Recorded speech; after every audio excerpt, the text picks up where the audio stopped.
ಮತ್ತು metro rate ಮೊದಲನೇ ಏರಿಸಿದ್ದಾರೆ, ಈಗೂ ಏರಿಸ್ತೀನಿ ಅಂತಂದರೆ ತುಂಬ ತಪ್ಪಾಗುತ್ತೆ ಸರ್. ಅದು ಯಾರಿಗೆ ಅನುಕೂಲ ಇದೆಯೋ ಅವ್ರಿಗೆ ಕೊಟ್ಟರೆ ಒಳ್ಳೇದಾಗುತ್ತೆ ಅಂತೇಳಿ ನನ್ನ ಭಾವನೆ ಅಷ್ಟೇ ಸರ್. 60 ವರ್ಷದ ಮೇಲೆ ಇರ್ತಾರಲ್ಲ ಪಾಪ ವಯಸ್ಸಾಗಿರೋರು, ಅವರು ಸೀನಿಯರ್ಸು ಗಂಡಸರು, ಅವ್ರಿಗೆ ಯಾಕೆ ಕೊಟ್ಟಿಲ್ಲ? ಇರೋದ್ರಲ್ಲಿ ಯಡಿಯೂರಪ್ಪ ಬಂದು ಕಾಲ ಚೆನ್ನಾಗಿತ್ತು.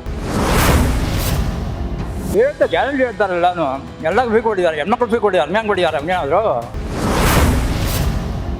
ಎಲ್ಲ ಕಡೆ ಕಾಮಗಾರಿಗಳಿಗೆ ಕೆಲಸ ನಡೀತಾ ಇರೋದ್ರಿಂದ ಒಂದರಿಂದ ಒಂದು ಕಡೆ ಬಸ್ಸಲ್ಲಿ ಬರೋದೂ ಬಹಳಷ್ಟು ಕಷ್ಟ ಆಗ್ತಾ ಇದೆ ನಮ್ಗಳಿಗೆ. ಮೆಟ್ರೋ ರೇಟ್ ಮತ್ತೆ 5% ಜಾಸ್ತಿ ಮಾಡಿದ್ದಾರೆ, ಏನು ಹೇಳ್ತೀರಿ ಬೆಲೆ ಏರಿಕೆ ಬಗ್ಗೆ? ತಪ್ಪು ಅಂತ ಹೇಳ್ತೀವಿ ನಾವು, ತಪ್ಪು ಅಂತ ಹೇಳ್ತೀವಿ. ತಪ್ಪು ಅಂತ ಹೇಳ್ತೀರಾ? ಈ ಸರ್ಕಾರದ ಬೆಲೆ ಏರಿಕೆ ಬಗ್ಗೆ ಏನು ಅನ್ಸುತ್ತೆ ನಿಮ್ಗೆ? ಸರ್ಕಾರದ ಬೆಲೆನಲ್ಲಿ ಮೋಸ ಇದೆ ಅಂತ ಹೇಳ್ತೀವಿ ನಾವು. ಯಾಕೆ ಮೋಸ ಇದೆ? ಸರಿಯಾಗಿ ಮಾಡ್ತಾ ಇಲ್ಲ ಯಾವುದನ್ನು. ಗ್ಯಾರಂಟಿಗಳು ಕೊಟ್ಟಿದ್ದಾರೆ, ಎಲ್ಲ ಫ್ರೀ ಕೊಟ್ಟಿದ್ದಾರಲ್ಲ. ಹೇಳ್ತಾ ಗ್ಯಾರಂಟಿ ಹೇಳ್ತಾರಲ್ಲ, ಎಲ್ಲ ಫ್ರೀ ಕೊಟ್ಟಿದ್ದಾರೆ, ಹೆಣ್ಮಕ್ಳು ಫ್ರೀ ಕೊಟ್ಟಿದ್ದಾರೆ, ಹಂಗೆ ಕೊಟ್ಟಿದ್ದಾರೆ, ಹಂಗೇನಾದ್ರು ಏನು ಕೊಟ್ಟಿಲ್ವಾ?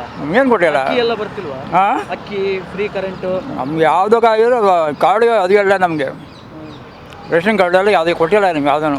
ನಾವು ಟ್ಯಾಕ್ಸ್ ಕಟ್ಟೋರು ಅದೇ ಕೊಟ್ಟಲ್ಲ ನಮಗೆ. ನೀವು ಇಷ್ಟು ವಯಸ್ಸಾಗಿದೆ, ಇಷ್ಟು ಸರ್ಕಾರ ನೋಡಿದ್ದೀರಿ, ಈ ಸರ್ಕಾರದ ಬಗ್ಗೆ ಏನು ಹೇಳ್ತೀರಿ? ಇರೋದ್ರಲ್ಲಿ ಯಡಿಯೂರಪ್ಪನ ಕಾಲ ಚೆನ್ನಾಗಿತ್ತು. ಯಡಿಯೂರಪ್ಪನ ಕಾಲ ಚೆನ್ನಾಗಿತ್ತು. ಅದಕ್ಕೆ ಮುಂಚೆ ಇವರು ನಮ್ಮ ಹರ್ಸೋದು, ದೇವರಾಜ ಅರಸು. ಜನ ಹರ್ಸೋದು, ಅದಾದ್ಮೇಲೆ ಅದು ಚೆನ್ನಾಗಿಲ್ಲ ಅದನ್ನು. ಈಗಿನ ಸರ್ಕಾರ ಸರಿ ಇಲ್ಲ. ಕೇಂದ್ರದ ಬಗ್ಗೆ ಏನು ಹೇಳ್ತೀರಿ? ಹಾಂ, ಕೇಂದ್ರ ಅದೇ ಕೇಂದ್ರ ಸರ್ಕಾರ ಸರ್ಕಾರ ಇರೋದ್ರಲ್ಲಿ 90% ಪರವಾಗಿಲ್ಲಪ್ಪ ಸರ್. ಆ್ಯಕ್ಚುಲಿ ಬೆಲೆ ಏರಿಕೆ ಅನ್ನೋದು ಎಲ್ಲರಿಗೂ ಹೊಡ್ತಾನೆ ಬೀಳುತ್ತೆ. ಎಲ್ಲ ಹೋಗೋದು ಬರೋದು ಮಾಡ್ತಿರ್ತಾರೆ, ಬಡವರು ಇರ್ತಾರೆ, ಮಧ್ಯವರ್ತಿಗಳಿಗೆ ಸ್ವಲ್ಪ ಮುಂದೆ ಅಂದರೆ ಮಿಡಲ್ ಕ್ಲಾಸ್ ಫ್ಯಾಮ್ಲೀಸ್ಗೆ ಸ್ವಲ್ಪ ಹೊಡ್ತಾನೆ ಅನ್ನೋದು ಇದೆ ಇದಕ್ಕೆ. ಮತ್ತು ಮೆಟ್ರೋ ರೇಟು ಮೊದಲನೇ ಏರಿಸಿದ್ದಾರೆ, ಈಗೂ ಏರಿಸ್ತೀನಿ ಅಂತಂದರೆ ತುಂಬ ತಪ್ಪಾಗುತ್ತೆ ಸರ್. ಅದಕ್ಕೆ ಇದು ಜನರಿಗೆ ತೊಂದರೆ ಆಗುತ್ತೆ ಅಂತ ಅಷ್ಟೇ ಹೇಳೋದು ಸರ್. ಗ್ಯಾರಂಟಿ ಒಂದು ಕಡೆ ಯೂಸ್ ಆಗ್ತಿದ್ರೂ ಸಹಿತ ಈ ಜನರ ಮೇಲೆ ಬೆಲೆ ಏರಿಕೆ ಜಾಸ್ತಿ ಮಾಡಿಬಿಟ್ಟು ಈ ಕಡೆಯಿಂದ ಈ ಕಡೆ ಕೊಡೋದು ತೊಗೊಳ್ಳೋದು ಮಾಡೋ ಥರ ಆಗಿಬಿಟ್ಟಿದೆ ಇದು. ಅದಕ್ಕೆ ಒಂದು ಕಡೆ ಕೊಟ್ಟು ಒಂದು ಕಡೆ ತೊಗೊಳೋದಕ್ಕಿಂತ ಯಾರಿಗೆ ಅನುಕೂಲ ಇದೆಯೋ ಅವ್ರಿಗೆ ಕೊಟ್ಟರೆ ಒಳ್ಳೇದಾಗುತ್ತೆ ಅಂತೇಳಿ ನನ್ನ ಭಾವನೆ ಅಷ್ಟೇ ಸರ್. ಗ್ಯಾರಂಟಿ ಒಳ್ಳೆ ಯೋಜನೆಯೇ, ವಿಶ್ವಸಂಸ್ಥೆನೂ ಹೊಗಳಿಕೆ ಕೊಟ್ಟಿದೆ, ಇಲ್ಲ ಅನ್ನಲ್ಲ. ಆದರೆ ಯಾರಿಗೆ ಸಿಗಬೇಕಾಗಿತ್ತು, ಯಾರಿಗೆ ಸವಲತ್ತು ಸಿಗಬೇಕಾಗಿತ್ತು ಅವ್ರಿಗೆ ಸಿಕ್ಕಿದರೆ ಒಳ್ಳೇದಾಗ್ತಿತ್ತು ಅಂತ ನನ್ನ ಅನಿಸಿಕೆ ಸರ್. ಯಾಕಂದರೆ ಈಗ ಸ್ಕೂಲ್ ಮಕ್ಕಳಿಗೆ ಫ್ರೀ ಮಾಡಿದರೆ ಓಕೆ ಆಗ್ತಿತ್ತು.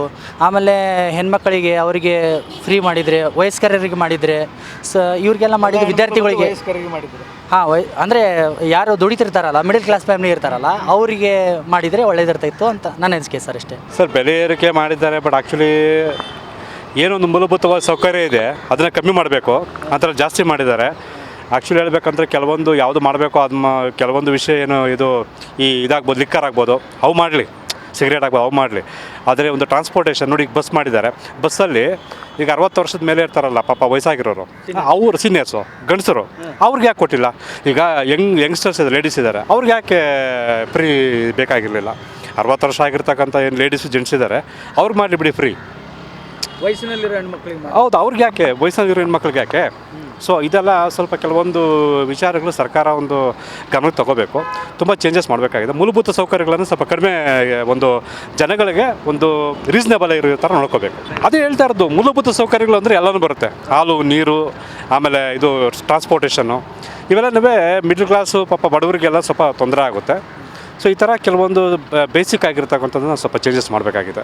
ಅದೇ ಹೇಳ್ತೀವಿ, ಈಗ ಹೇಳಿದ್ನಲ್ಲ, ಈಗ ನೋಡಿ 60 ವರ್ಷ ಪಾಪ ಇರ್ತಾರೆ, ಏನೋ ವಯಸ್ಸಾಗಿರೋರು ಇರ್ತಾರೆ, 60 ಇಯರ್ಸ್ ಮೇಲೆ ಇರ್ತಕ್ಕಂಥದ್ದು, ಅವ್ರಿಗೆ ಪಾಪ ಜೆಂಟ್ಸ್ ಅವ್ರೇನು ಮಾಡಿದ್ದಾರೆ ತಪ್ಪು, ಅವರು ಕೊಡಲಿ ಬಿಡಿ. ಲೇಡೀಸು ವಯಸ್ಸಾಗಿರೋರಿಗೆ ಮತ್ತು ಜೆಂಟ್ಸ್ ವಯಸ್ಸಾಗಿರೋರು ಕೊಡಲಿ ಬಿಡಿ. ಸೊ ಅದು ಬಿಟ್ಬಿಟ್ಟು ಪಾಪ ಇವ್ರಿಗೆಲ್ಲ ಎಲ್ಲರಿಗೂ ಮಾಡಿಬಿಡ್ತಾರೆ, ಲೇಡೀಸ್ಗೆಲ್ಲನೂ. ಸೊ ಅದೊಂದು ಸ್ವಲ್ಪ ಚೇಂಜಸ್ ಮಾಡ್ಕೋಬೇಕಾಗುತ್ತೆ ಅಷ್ಟೇ. ಹೆಂಗಿದೆ ಬಸ್ಸಲ್ಲಿ ವಾತಾವರಣ?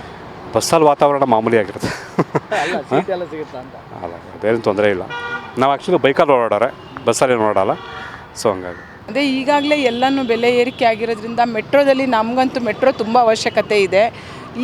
ಈಗಾಗಲೇ ಆಲ್ರೆಡಿ ಜಾಸ್ತಿ ಆಗಿರೋದು ನೋಡಿಬಿಟ್ಟೆ ನಮಗೆ ಬಹಳಷ್ಟು ಹೇಗಪ್ಪ ಏನು ಅಂತ. ಆದರೆ ವಿಧಿನೇ ಇಲ್ಲ. ಈಗ ಏನಂದರೆ ಎಲ್ಲ ಕಡೆ ಕಾಮಗಾರಿಗಳಿಗೆ ಕೆಲಸ ನಡೀತಾ ಇರೋದ್ರಿಂದ ಒಂದರಿಂದ ಒಂದು ಕಡೆ ಬಸ್ಸಲ್ಲಿ ಬರೋದೂ ಬಹಳಷ್ಟು ಕಷ್ಟ ಆಗ್ತಾ ಇದೆ ನಮ್ಗಳಿಗೆ. ಅದರಿಂದ ಮೆಟ್ರೋ ಎಲ್ಲಿ ಇದನ್ನು ನಾವು ಅಷ್ಟು ಬೇಗ ರೀಚ್ ಆಗ್ಬೋದು ಅಂತ ವಿಧಿ ಇಲ್ಲದೆ ನಾವು ಮೆಟ್ರೋದಲ್ಲಿ ಪ್ರಯಾಣ ಮಾಡ್ತಾನೆ ಇರ್ತೀವಿ. ಈಗ ಸಡನ್ನಾಗಿ ನಮಗೆ ನಿನ್ನೆ ಪೇಪರ್ನಲ್ಲಿ ನೋಡಿದಾಗ ಬಹಳಷ್ಟು ತುಂಬಾ ಆಶ್ಚರ್ಯನೂ ಆಯಿತು. ಈಗಷ್ಟೇ 1 ವರ್ಷದ ಹಿಂದೆ ರೇಟ್ ಜಾಸ್ತಿ ಮಾಡಿರೋದು, ಈಗಾಗಲೇ ಮತ್ತೆ ರೇಟು ಆಗಿರೋದು ಅಂದರೆ ನಮಗೆ ಭಾಳಷ್ಟು ಹೊಡೆತ ಅಂತಲೇ ಹೇಳ್ಬೋದು. ಇದ್ರ ಬಗ್ಗೆ ನಮಗೆ ಅದೇ ನಾವು ಮೆಟ್ರೋನೂ ಬೇಕು, ನಮಗೆ ಬಸ್ಸೂ ಬೇಕು. ಹಾಗಾಗಿ ನಮಗಂತೂ ಅದೇ ಹೊಡೆತ ಅಂತೂ ಬಸ್ಸಿನ ಫ್ರೀ ಯೋಜನೆ, ಫ್ರೀ ಪ್ರಯಾಣ, ಅದ್ರ ಬಗ್ಗೆ ನಿಮ್ಮ ಸಮ್ಮತ ಅಷ್ಟು ಅನುಕೂಲ ಆಗಿದೆ, ಅದು ಸಮ್ಮತ ಇದೆ. ಯಾಕೆಂದರೆ ನಾವು ಬಸ್ಸಲ್ಲೂ ಅದೇ ನಾವು ಎರಡೂ ಯೂಸ್ ಮಾಡ್ತಾ ಇದ್ದೀವಿ. ಅಲ್ಲ, ಫ್ರೀ ಕೊಟ್ಟಿದ್ದು ಸರಿಯಾಗಿದೆ ಯೋಜನೆಗಳಲ್ಲಿ, ಗ್ಯಾರಂಟಿಗಳಲ್ಲಿ. ಹೌದು, ಸರಿಯಾಗಿದೆ. ಯಾಕೆಂದರೆ ನಾವು ಯೂಸ್ ಮಾಡ್ತಾ ಇದ್ದೀವಿ, ಅದು ನಾವು ಅನುಭವಿಸ್ತಾ ಇದ್ದೀವಿ. ಹಾಗಾಗಿ ಅದು ತುಂಬಾ ಸಹಾಯ ಆಗಿದೆ.